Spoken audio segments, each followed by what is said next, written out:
तो इस रिलेशन में कोई से भी दो ऑर्डर्ड पेयर ऐसे नहीं है जिनका फर्स्ट एलिमेंट सेम हो, तो ये फंक्शन है।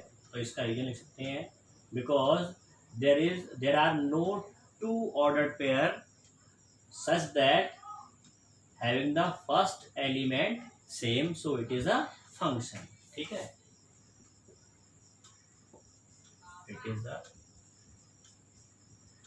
फंक्शन। अब फंक्शन है तो इसका डोमेन लिखना है, डोमेन और रेंज।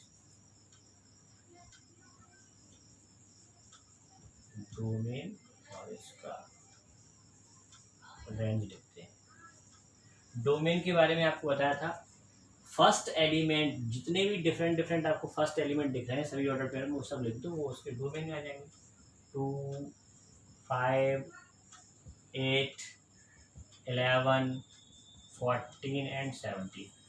तो डोमेन का जो सेट बनेगा वो 2, 5, 8, 11, 14, 17, डोमेन में ये सारे एलिमेंट होंगे। अब रेंज, रेंज का मतलब सेकेंड एलिमेंट यानी 1, 1, 1, तो ये तो इसमें सेम ही है, लेकिन आप यहाँ 3 टाइम्स लिखोगे, 1 टाइम ही लिखोगे, है ना। 2 की इमेज भी 1 है, 5 की इमेज भी 1 है, 8 की इमेज भी 1 है। ठीक है, तो 1 तो यहाँ पर इन तीनों ऑर्डर पेयर में ऐसा हो सकता है कि सेकेंड एलिमेंट कॉमन हो ऑर्डर्ड पेयर का, लेकिन फर्स्ट एलिमेंट कॉमन नहीं होना चाहिए, तब वो फंक्शन नहीं रहता। ठीक है, तो यहाँ पर 1, 1, 1 तीनों में था, तो हमने यहाँ 1 लिख दिया, यहाँ पे भी 1 है। ठीक है, कोई दिक्कत नहीं, इसमें सभी का एक ही है, तो इसके रेंज में तो केवल एक ही एलिमेंट होगा, ओनली 1, क्योंकि सारे फर्स्ट एलिमेंट 1 से कनेक्टेड है। तो ये फंक्शन है और इसका डोमेन ये रहा, रेंज में केवल एक ही एलिमेंट है और वो है 1। अब आ जाते हैं सेकेंड। सेकेंड रिलेशन में आपको ये ऑर्डर पेयर दे रखे हैं, तो सबसे पहले आप इनको ऑब्जर्व करो। 2, 1, 4, 2, 6, 3, 8, 4, 10, 5, 12, 6, 14, 7, because there are no such order pair having the first element same. यहाँ पे भी आपको कोई भी ऐसे दो ऑर्डर्ड पेयर नहीं मिल रहे जिनका फर्स्ट एलिमेंट कॉमन हो, सो it is again a function.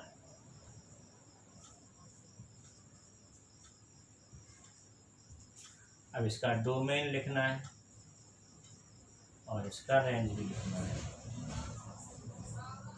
तो इसका डोमेन क्या होगा, फर्स्ट एलिमेंट का सेट 2, 4, 6, 8, 2, 4, 6, 8, 10, 12, 14, ये आपका डोमेन हो गया। रेंज 1, 2, 3, 1, 2, 3, 4, 5, 6, 7, तो रेंज में ये एलिमेंट आ जाएंगे, तो इनके डोमेन हो गए।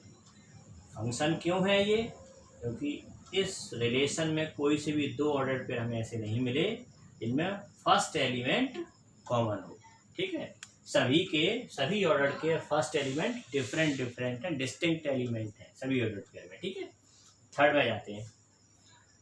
इस रिलेशन में 1, 3, 1, 5, 2, 5 तीन ऑर्डर पेयर हैं। इस ऑर्डर पेयर को देखो और इस ऑर्डर पेयर को देखो, इन दोनों ऑर्डर्ड पेयर में फर्स्ट एलिमेंट कॉमन है कि नहीं। इसका भी फर्स्ट एलिमेंट 1 है और इसका भी फर्स्ट एलिमेंट 1 है, तो फिर ये रिलेशन फंक्शन नहीं है, because we have there are 2 ordered pair such that have the same first element, so it is not a function, it is only relation. ठीक है, तो ये रिलेशन तो रहेगा लेकिन फंक्शन नहीं हो सकता, it is not a function.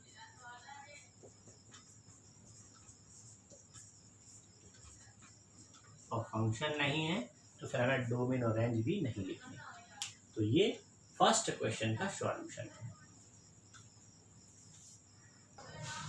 Next question number second and it's first part, find the domain and range of the following real function. तो अब यहाँ पर ऐसे क्वेश्चन स्टार्ट हो जाते हैं जहाँ हमें एक रियल फंक्शन दिया जाएगा जिसके हमें डोमेन और रेंज निकालने। तो f of x equal to minus mod of x लिखा हुआ है, तो इसका डोमेन और रेंज निकालना है। Domain of the function, because it is modulus function, और मॉड फंक्शन का डोमेन हमने क्या पढ़ा था, ऑल रियल नंबर। एक्स के प्लेस पर हम कौन कौन सी नंबर लिख सकते हैं, उन्हीं का जो सेट है वो डोमेन बन जाता है। तो यहाँ एक्स की ऑल वैल्यूज़ के लिए फंक्शन डिफाइन है, कहीं कोई इनडिटरमिनेट फॉर्म नहीं बन रहा, फंक्शन जहाँ जहाँ डिफाइन है अब वो एक्स का डोमेन है। तो function is defined for all real number, so its domain will be all real number. तो इसका डोमेन तो ये हो जाएगा। अब रेंज की बात कर लेते हैं, सिंपल सा है, जिसकी ज़्यादा कुछ कैलकुलेशन नहीं है। तो यहाँ समझ लीजिए कि माइनस ऑफ मॉड एक्स, तो मॉड फंक्शन तो ऑलवेज पॉजिटिव वैल्यू देता है। अब आप एक्स के प्लेस पर नेगेटिव नंबर लिखेंगे, ठीक है, तो ये पोर्शन फंक्शन का ये पोर्शन उसको पॉजिटिव कर देगा, लेकिन फिर माइनस साइन है तो अगेन वो नेगेटिव हो जाएगी। तो आप एक्स के प्लेस पर नेगेटिव नंबर लिखो या पॉजिटिव नंबर लिखो, आपको आउटपुट हमेशा कैसा मिलने वाला है, नेगेटिव। और जीरो नेगेटिव और पॉजिटिव कुछ होता नहीं, जीरो भी आउटपुट के फॉर्म में मिल सकता है। तो इसका जो रेंज होगा वो क्या होगा, वो होगा माइनस इन्फिनिटी टू ज़ीरो, है ना, ऐसा। Closed sorry open closed interval में minus infinity to zero, zero भी इंक्लूड है, ध्यान रखना है ना। और माइनस इन्फिनिटी पर, क्योंकि हमें ऑल नेगेटिव नंबर्स मिल रही हैं, आउटपुट में क्या मिल रही हैं, हमें ऑल नेगेटिव नंबर्स मिल रही हैं और इंक्लूडेड जीरो। तो इसका जो रेंज हो जाएगा वो इस तरह से हम इस इंटरवल फॉर्म में इसका रेंज लिख सकते हैं, ठीक है। ये इसके डोमेन और रेंज होंगे। तो इनमें कुछ खास कैलकुलेशन थी नहीं, इसलिए मैंने सिंपल ऐसे लिख दिया। कुछ फंक्शंस आते हैं उनमें हमें कुछ कैलकुलेशन करनी पड़ती है, तो वो हम आपको बताते हैं।